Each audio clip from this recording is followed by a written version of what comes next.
यह पुरी है जहाँ कण कण में भगवान जगन्नाथ बसते हैं। उनकी महिमा, उनके चमत्कार, उनकी लीलाएं कोई क्या जाने, लेकिन कभी कभी उनकी सबसे अनोखी लीलाएं सबसे साधारण इंसानों के जीवन से बुनी जाती हैं। वह रात जब सब कुछ शुरू हुआ, कुटिया के भीतर प्रभुदास अपनी छोटी सी दुकान पर पान बना रहे हैं। उनके चेहरे पर संतोष है, पर आंखों में कुछ अधूरापन। 8 बार भोग लगता है, दिन में 8 बार 56 भोग। क्या क्या नहीं चढ़ता मेरे प्रभु को, मीठे पकवान, नमकीन पकवान, फल, दूध, सब कुछ। मेरा मन हर बार एक ही सवाल पूछता है, इतना सब कुछ पर पान क्यों नहीं? भोजन के बाद एक पान, आहा, कितना संपूर्ण हो जाता मेरा प्रभु का भोग। ये कहानी सिर्फ एक पान वाले की नहीं है, ये उस रहस्य की है जिसमें स्वयं भगवान ने भाग लिया। और हाँ, वीडियो के अंत में आपके लिए एक रोचक क्विज भी है, जरूर अंत तक देखिएगा। उस रात जब पुरी सो रही थी, प्रभुदास की ये अनकही प्रार्थना भगवान तक पहुंच गई थी। और भगवान की लीला तो अपरंपार है। वो ऐसे रास्ते ढूंढ लेते हैं जिनकी कोई कल्पना भी नहीं कर सकता। प्रभुदास अपनी कुटिया के किवाड़ बंद करके सोने की तैयारी करते हैं। तभी बाहर से हल्की खटखटाहट होती है। इतनी रात को कौन होगा? वह दरवाजा खोलते हैं। सामने 2 बेहद खूबसूरत नौजवान खड़े हैं। उनके घुंघराले बाल कंधों तक फैले हैं, कानों में चमकते कुंडल हैं और वस्त्र भी असाधारण रूप से सुंदर हैं। उनकी आंखों में एक दिव्य चमक है।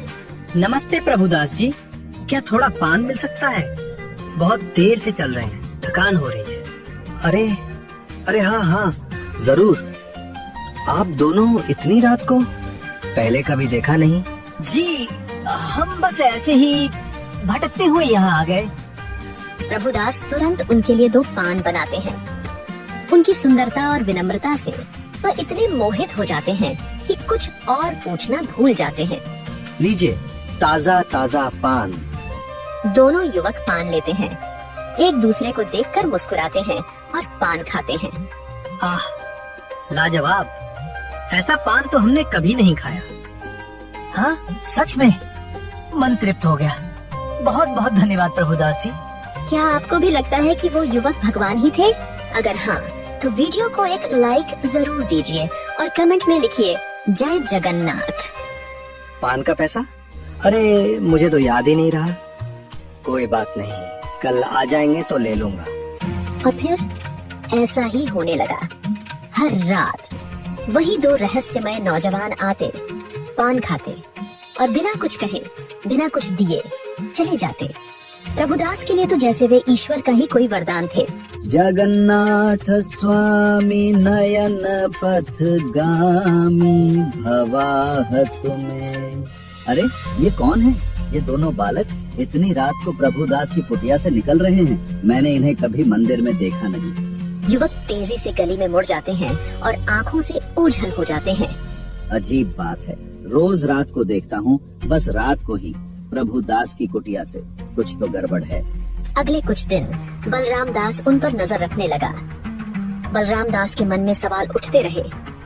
एक और रात बलराम दास एक खंभे के पीछे छिपे हैं। युवक प्रभुदास की कुटिया से निकलते हैं।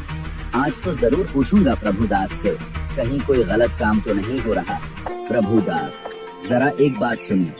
अरे बलराम दास जी, आइए आइए बैठिए। सुबह सुबह कैसे आना हुआ? क्या पान बनाऊं? नहीं, पान नहीं, मैं कुछ पूछने आया हूँ और आपसे सच सच जानना चाहता हूँ। पूछिए पूछिए, मैं भला आपसे क्या छुपाऊंगा। प्रभुदास, मैं कुछ दिनों से देख रहा हूँ, हर रात 2 नौजवान बालक आपकी कुटिया से निकलते हैं। इतनी रात को ये कौन बालक हैं और यहाँ क्या कर रहे थे? मुझे नहीं पता बलराम दास जी कि वो कौन है, पर हाँ, वे प्रतिदिन मेरे घर आते हैं और मुझसे पान लेकर जाते हैं और बिना मूल्य दिए चले जाते हैं, है ना? मैंने देखा है उन्हें निकलते हुए। जब भी मैं उन्हें देखता हूँ ना, तो उनसे इतना मोहित हो जाता हूँ कि मैं पान की कीमत मांगना ही भूल जाता हूँ। अब इसमें मेरा क्या दोष है बताइए? अगर ऐसा ही चलता रहा तो आपका घर कैसे चलेगा बताइए? जब भी वे दोनों बालक आपके पास आएंगे तो आप उनसे पान की कीमत मांगना, और अगर वो आपको पान की कीमत न दें तो उनसे कहना कि वे दोनों बंधक के रूप में अपनी अपनी चादर आपके पास छोड़ जाएं। प्रभुदास अपनी दुकान बंद करने वाले हैं, तभी दोनों युवक फिर से आते हैं। नमस्ते प्रभुदास जी, क्या आज भी आपका बेहतरीन पान मिल पाएगा? प्रभुदास उन्हें देखकर फिर से मोहित हो जाते हैं, पर बलराम दास की बात याद आती है। वह थोड़ा संकोच करते हैं। पान देने के बाद आप दोनों इतने दिनों से पान खा रहे हैं, पर मैंने आपसे कभी दाम नहीं लिया। पर आज आपको पान के बदले में दाम देना होगा। अरे आप तो कभी हमसे दाम मानते ही नहीं हैं। हमने तो सोचा इसलिए हम आज कोई धन लेकर नहीं आए। हमारे पास अभी देने को कुछ नहीं है, कल आएंगे तो दे देंगे, वादा रहा। नहीं, बहाना बनाने से नहीं चलेगा।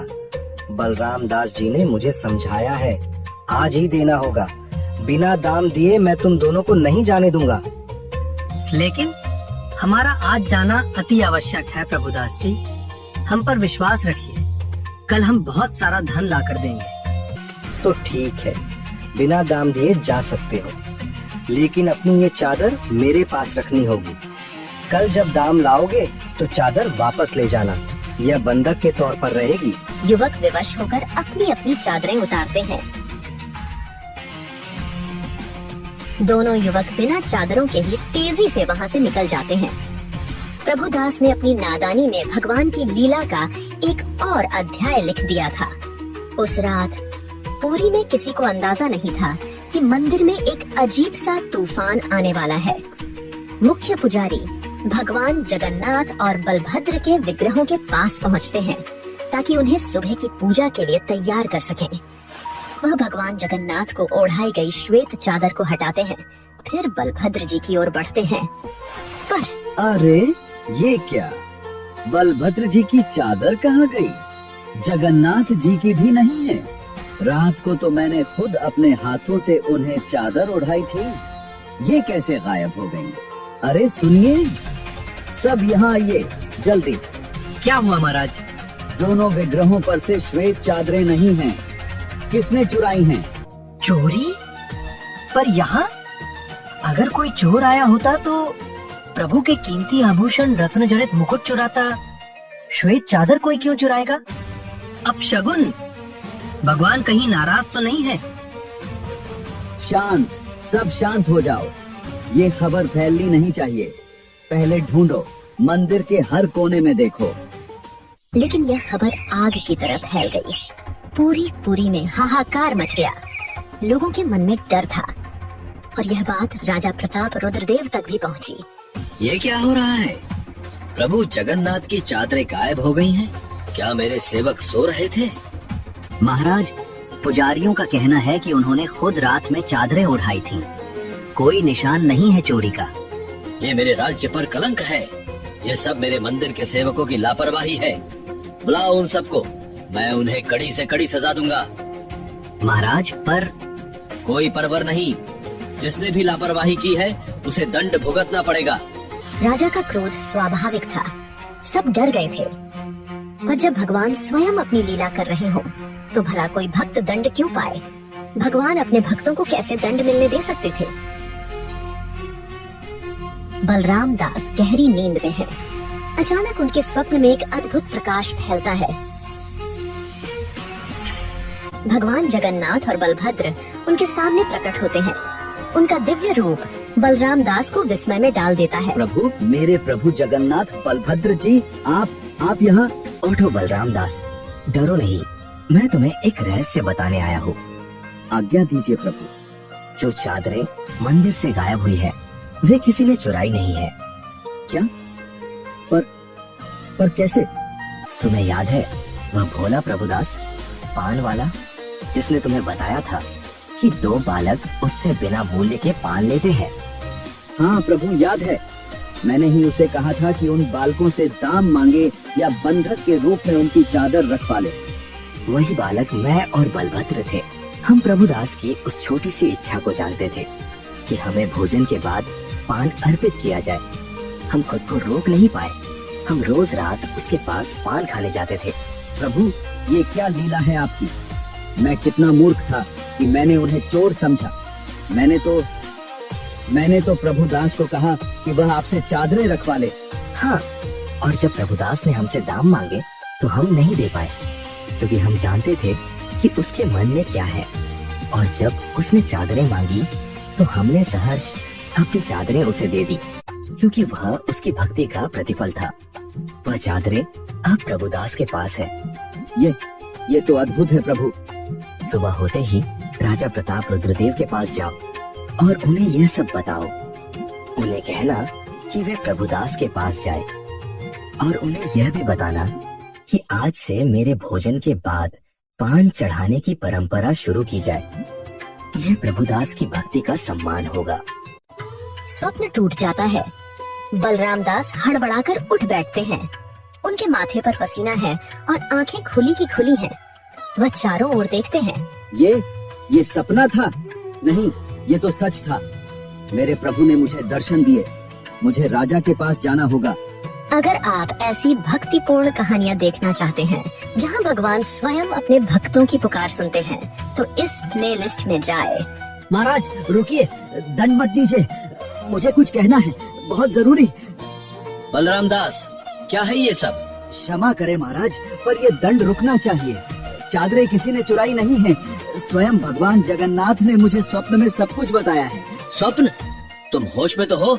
मेरे प्रभु के वस्त्रों की चोरी हुई है और तुम स्वप्न की बात कर रहे हो? हाँ महाराज, ये सत्य है। वो चादरें प्रभुदास के पास हैं। वो पान वाला, वही दो बालक जो उससे रोज पान लेते थे, वो स्वयं प्रभु जगन्नाथ और बलभद्र थे। मैंने ही प्रभुदास को कहा था कि वो उनसे दाम मांगे या चादर बंधक रखवा ले। क्या कह रहे हो तुम? प्रभु जगन्नाथ और बलभद्र स्वयं एक पान वाले से पान लेने आते थे? हाँ महाराज, भगवान ने अपनी लीला मुझे बताई है। उन्होंने कहा है कि वे प्रभुदास की उस छोटी सी इच्छा को पूरा करना चाहते थे कि उन्हें भोजन के बाद पान अर्पित किया जाए। प्रभुदास की भक्ति इतनी पवित्र थी कि भगवान स्वयं उसके पास चले आए।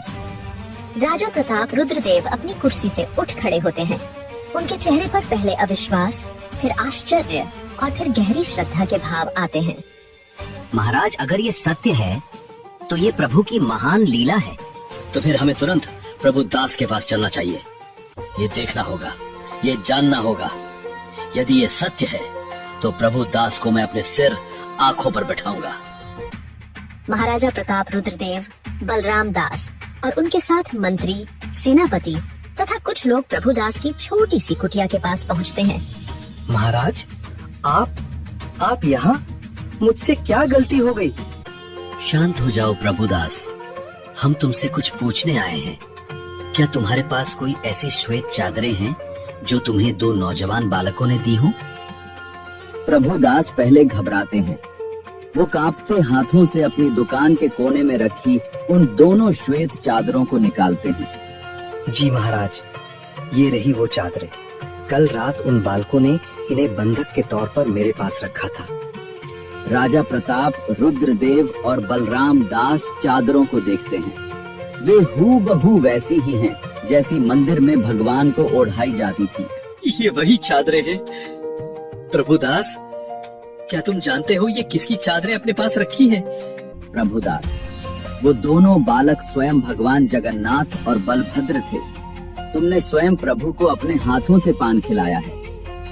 जैसे ही प्रभुदास यह बात सुनते हैं, उनके चेहरे का रंग बदल जाता है। उनकी आंखों में आंसू भर आते हैं। वह अपनी ही नादानी पर अवाक रह जाते हैं। उन्होंने जिनसे दाम मांगे, जिनसे चादर रखवाई, वे स्वयं भगवान थे। प्रभु, मेरे प्रभु, मैंने आपको पहचाना नहीं। मैंने तो आपसे चादर रखवा ली। ये कैसा पाप किया मैंने? नहीं प्रभुदास, ये पाप नहीं है, ये तो प्रभु की लीला है और तुम्हारी महान भक्ति का प्रमाण। तुमने अपनी शुद्ध भक्ति से प्रभु को साक्षात अपने पास बुला लिया। धन्य हो तुम, धन्य है तुम्हारा जीवन। उस दिन प्रभुदास के जीवन का अर्थ बदल गया। एक छोटा सा पान वाला जिसे भगवान ने स्वयं अपने दर्शन दिए, उसकी भक्ति की कहानी सदियों के लिए अमर हो गई। प्रभुदास की अटूट भक्ति के कारण स्वयं भगवान ने इच्छा व्यक्त की है कि भोजन के बाद उन्हें पान अर्पित किया जाए। उस दिन से भगवान जगन्नाथ के मंदिर में भोजन के बाद पान खिलाने की परंपरा शुरू हो गई। प्रभुदास ने अपना सारा जीवन मंदिर की सेवा में लगा दिया। वह एक उदाहरण बन गए कि भक्ति प्रेम पूर्वक की जाए तो ईश्वर तक अवश्य पहुंचती है। प्रभु जगन्नाथ के चमत्कारों का जितना वर्णन करें उतना ही कम है। तो दोस्तों, अब आज के सवाल का समय है। देखते हैं आपने इस चमत्कारी कहानी को कितना ध्यान से सुना। प्रश्न, प्रभुदास क्या बेचते थे? ए, मिठाई, बी, फल, सी, पान, डी, सुपारी। सही उत्तर नीचे कमेंट करें और बनिए क्विज चैंपियन। हो सकता है अगली कथा में लिया जाए आपका नाम। दोस्तों, आजकल हम सुनते हैं कि मंदिरों के सोने और संपत्ति को लेकर कई तरह की योजनाएं बनती हैं और भक्तों के मन में सवाल होता है कि उनके दान का सही उपयोग धर्म प्रचार में हो रहा है या नहीं।